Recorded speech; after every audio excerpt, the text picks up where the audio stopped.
Hello hi. Endowment officers 2025 notification కోసం ఎదురు చూస్తూ సీరియస్గా ప్రిపేర్ అవుతున్న అభ్యర్థులందరికీ స్వాగతం. అన్నీ సమయానుకూలంగా జరుగుతున్నాయి కాబట్టి మీ ప్రిపరేషన్ సీరియస్గా పదును ఎక్కించాలి కాబట్టి ఈ వీడియోలో ఓల్డ్ క్వశ్చన్స్ కొన్ని తీసుకుని ఎక్స్ప్లెనేషన్ చేసేటువంటి ప్రయత్నం చేద్దాం, డిస్కషన్ చేద్దాము. ఇది క్వశ్చన్ పేపర్ మిత్రులారా. ఇందులో యాక్చువల్గా డాక్టర్ కట్టుమూరి చంద్రశేఖరం గారు నేను కలిపి వీడియో చేద్దాం అనుకున్నాం. సార్ అనివార్య కారణాల వల్ల ఈవేళ రావడానికి సమయం దొరకలేదు. నేను నా పార్ట్ క్వశ్చన్ చేస్తాను, సార్ మళ్ళీ అవధాని గారు మళ్ళీ తీసుకుంటారు. సో రైట్, ఫస్ట్ క్వశ్చన్ మీరు చూడండి.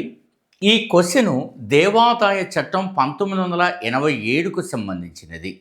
ఈ దేవాదాయ చట్టం 1987లో దానికి సంబంధించిన క్వశ్చన్ ఒకసారి చూడండి. ఈ క్రింది వానలో ఎవరు ఆంధ్రప్రదేశ్ ధార్మిక మరియు హిందూ మతపరమైన సంస్థలు మరియు దేవాదాయ చట్టం 1987 ప్రకారము అన్ని రసీదులు మరియు ఖాతాల చెల్లింపులు మరియు ఆడిట్ల యొక్క సాధారణ ఖాతాలను నిర్వహించాలి? ఎవరు నిర్వహిస్తారు అని ఇస్తూ కమిషనర్, మఠాధిపతి, తర్వాత చైర్మన్, సో అటు తర్వాత మీకు ఇవ్వడం ఏమిటంటే కార్యనిర్వహణాధికారి అని చెప్పి మీకు ఇవ్వడం జరిగింది. మిత్రులారా, ఇందులో మీరు కానీ ఆలోచన కానీ చేస్తే ఒకసారి చూడండి. ఇందులో కార్యనిర్వహణాధికారి అంటే ఎగ్జిక్యూటివ్ ఆఫీసర్ అనే అర్థం. సో ఆన్సర్ కూడా కార్యనిర్వహణాధికారి అని అర్థం. కార్యనిర్వహణాధికారి. మీకు ఈఓ అనేది సిలబస్లో ఎక్కడిచ్చాడో చూడండి. అది ఒక్కసారి మీరు కానీ చూస్తే సిలబస్లో మీకు ఎక్కడిచ్చాడో నేను చూపించేటువంటి ప్రయత్నం చేస్తాను. ఇది మీకు ఒక సెకండ్, ఇదిగోండి మిత్రులారా. ఇక్కడ కార్యనిర్వాహక అధికారులు సెక్షన్ 29 ఎండోమెంట్ చట్టం అని 1987 అని ఇచ్చాడు కదా. సో దాన్ని బట్టి మీరు కానీ ఆలోచన కానీ చేస్తే మీరు ఇక్కడ ఈ క్వశ్చన్ని మీరు ఆన్సర్ చేయగలుగుతారు. సో ఇప్పుడు చూడండి, కార్యనిర్వహణాధికారి మనకి దేవాదాయ చట్టంలో సెక్షన్ 29 గురించి మీరు డిస్కస్ చేయమన్నారు. ఈ సెక్షన్ 29 ప్రకారము ఈ సాధారణ ఖాతాల చెల్లింపులు, ఆడిట్లు అన్నీ ఎగ్జిక్యూటివ్ ఆఫీసర్ చేయాల్సి ఉంటుంది.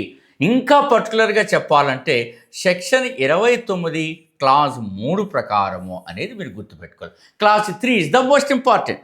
మీకు అందరికీ తెలుసు, మనం గమనించినప్పుడు మనం తయారు చేసినటువంటి ఈ మెటీరియల్ ఏదైతే ఉందో మీకు ఇందులో డాక్టర్ కట్టుమూరి చంద్రశేఖరం మరియు వారి యొక్క బృందము మేమంతా కలిసి తయారు చేసిన ఈ పుస్తకంలో మీకు చెప్పాను. ఫిలిమ్స్ నుంచి 190 బిట్లు, మెయిన్స్లో 152 బిట్లు. మెయిన్స్లో ఎందుకు 152 వచ్చాయి? జిఎస్లో కూడా ఎండోమెంట్ ఇచ్చారు. ఈ క్వశ్చన్ ఎక్కడ ఉంది? ఈ క్వశ్చన్ మీరు కానీ గమనిస్తే మీరు ఎస్టేట్ ఈఓ అధికారులకు సంబంధించిన అంశాన్ని చూస్తే మీరు ఖచ్చితంగా చదువుతారు.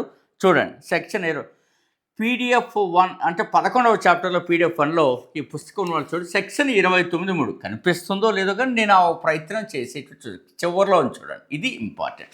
ఇక్కడ చూస్తారా, సెక్షన్ 29(3) అనేది ఇంపార్టెంట్. ఇది ఇంపార్టెంట్. ఇక్కడ మీకు అది తెలుస్తుంది. సెక్షన్ 29(3) ఇది గుర్తుపెట్టుకోవాలి. అర్థమవుతుందా? ఈఓ పైన మీకు కనీసం 7 to 10 క్వశ్చన్స్ని మనం ఆశించవచ్చు. గొప్ప చాప్టరు అది. రైట్ మిత్రులారా, నెక్స్ట్ మీరు అందరూ గమనించాల్సిందంటే ఇందాక నేను చెప్పాను కాబట్టి ఈ అంశాలు మీరు గమనిస్తారు. మీరు ఏదైనా సరే so PDF and demo PDF and test కోసం సో దీనికి ఈ వాట్సాప్ నెంబర్కి మీరు రిక్వెస్ట్ పెట్టుకోండి, తప్పనిసరిగా చేస్తారు. ప్రీమియం బ్యాచ్ డీటెయిల్స్ ప్రారంభమైంది, రేపు నుంచి ప్రారంభమవుతుందని గత వీడియోలో కూడా చెప్పాను. సో దీనికి సంబంధించిన వివరాలు తీసుకొని నెక్స్ట్ క్వశ్చన్లోకి మనం వెళ్దాం. ఇక్కడ టాపిక్ వైజ్ టెస్ట్ సిరీస్ ఏదైతే ఈ మెటీరియల్ ఉందో వీటిలో ఉన్నటువంటి సమాచారాన్ని అంతటి టెస్ట్ సిరీస్లోకి మనం తీసుకొచ్చాం. అంతేకాకుండా సూపర్ మెంటార్షిప్లోకి కూడా మనం తీసుకురావడం జరిగింది. మిత్రులారా, నేను ఇంకా మీతో మాట్లాడుతున్నా ఈ టెస్ట్ సిరీస్ అనేటువంటి దాన్ని మీలో ఒక ఎక్స్ట్రాడినరీ వైపు తీసుకొస్తుంది. ఈ టెస్ట్ సిరీస్లో APPS ఎగ్జామ్ ఓరియంటేషన్లోకి వస్తారు. అంతేకాకుండా ఈ సూపర్ మెంటర్షిప్ ఏదైతే ఉందో అవధానులు గారు రాసిన ఈ వ్యూహాలు భారతదేశంలో ఎక్కడైనా వ్యూహాల కోర్స్ అనేది ఎక్కడా ఉండదు.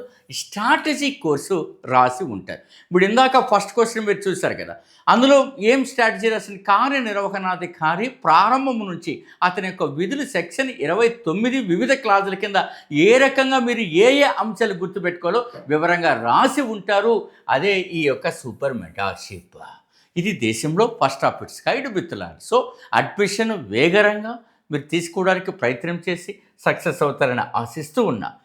రైట్ మిత్రులారా, సో అర్థమైంది కదండి. నెక్స్ట్ క్వశ్చన్కి మీరు వెళ్తారు.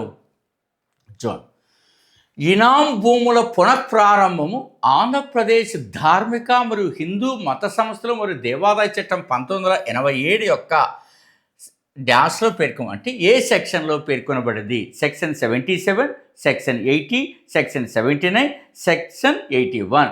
ఇక్కడ ఏమన్నాడు? పునఃప్రారంభము. పునఃప్రారంభము అంటే తెలుగులో ఏమిటి? పునరుద్ధరణ. ఇంగ్లీష్లో ఏమంటారు మిత్రులారా? రెజంప్షన్ ఆఫ్ ల్యాండ్స్ అంటారు. సో రెజంప్షన్ ఆఫ్ ల్యాండ్స్ అనేది ఇందులో దేని గురించి వివరిస్తుంది? సెక్షన్ 77 గురించి వివరిస్తుంది. ఇందులో 6 కేసెస్ మనం చెప్పచ్చు. 6 కేసెస్ వీ హ్యావ్. ఈసారి వచ్చే దాంట్లో జస్ట్ ఇది బేసిక్ క్వశ్చన్ నా దృష్టిలో. ఈసారి ఈ 6 కేసులు ఎక్కడైనా అడగడానికి అవకాశం. ఆ బిట్ కూడా ఇందులోనే వచ్చి ఉంది, మీరు గమనించిన. అది ఇది లేదండి, అలా మన పుస్తకాలను తీసి పిపిసి రాసిన దూరంలో వచ్చింది. ఇది అత్యుక్తి కాదండి. దీనికి కష్టపడిన వాళ్ళు, దీనికి వర్క్ చేసి ఉన్నాం కాబట్టి మీకు నేను చెప్తున్నా. అందువల్ల మీరు ఖచ్చితంగా గుర్తుపెట్టుకోవాల్సి ఉంటుంది. మనకు అనేక రకాల చూడండి, మీలో ఈ సెక్షన్ గురించి చెప్పేటప్పుడు నేను మీకు వివరిస్తాను. ఆ సెక్షన్ ఎక్కడ ఉంది, ఎక్కడెక్కడ వాళ్ళు దాని గురించి చెప్పారు అనేది మీరు అర్థం చేసుకోవాల్సి ఉంటుంది. ఇది నేను చూపించేటువంటి ప్రయత్నం చేస్తున్నాను. ఇనాం భూములు ఎట్లా వచ్చింది, దానిపైన ఆ సెక్షన్ 77 ఎక్కడ రాశారు ఏంటి అన్నది మీకు పర్ఫెక్ట్గా దాంట్లో మనం డిస్కస్ చేయాలి. సో చేస్తే మీరందరూ సక్సెస్ అవుతారు. ఇదిగోండి మిత్రులారా, ఇక్కడ అండర్లైన్ ఇనాం భూముల పునరుద్ధరణ resumption of Inam land section 77 అని వచ్చింది. రైట్, చూపించాను. ఇప్పుడు ఇనాం అంటే ఏమిటి? వాట్ ఈజ్ ఈనాం? ఈనాం అనేదంటే పూర్వంలో మీరు పేర్లు జమీందారులు, జాగీర్దారులు, దేశ్ముఖ్లు, అదే రకంగా ఇనాందారులు అనే పేర్లు వినింటారు. ఇనాంలో చాలా రకాలు ఉన్నాయి. వివిధ సేవల కింద ఆ సేవలకు ప్రతిఫలంగా కొంత భూమిని కేటాయించి దాని ఆధారంగా వారి కుటుంబాన్ని పోషించుకోవడానికి ఏదైతే ఆయా రాజుల కాలంలో ఇవ్వబడ్డాయో వాటిని ఇనాం భూములు అంటారు. ఈ ఇనాం భూముల రద్దు ఆంధ్రప్రదేశ్లోను తెలంగాణలో 2 వేరువేరు చోట్ల వచ్చాయి. తెలంగాణలో 1955లో ఇనాం భూముల రద్దు వచ్చింది.